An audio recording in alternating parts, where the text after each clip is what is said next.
I think that, there's a different, in terms of the goal, it remains the same, Kevin, but perhaps the path needs to shift slightly. It needs to be adapted slightly, and you get in between, persistence and full belief versus being a little too staunch and rigid. And I think that's a question that I would take the time for myself and reflecting on the year and then decide on that heading into the spring towards the draft and free agency.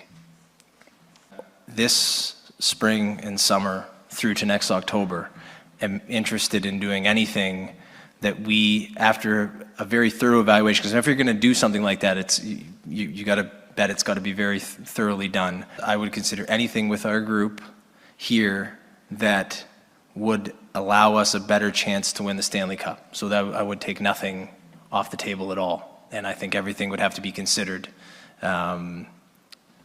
with regards to anything to do with the Leafs. 72 hours later. I just felt differently, and I felt that the long-term future of the Maple Leafs might have to change, and slept on that, and woke up this morning, drove to Kyle's office at Ford Performance Center, and informed him that we were not going to be renewing his contract. Several months later. We can't think that way now after seeing what we've seen year after year after year.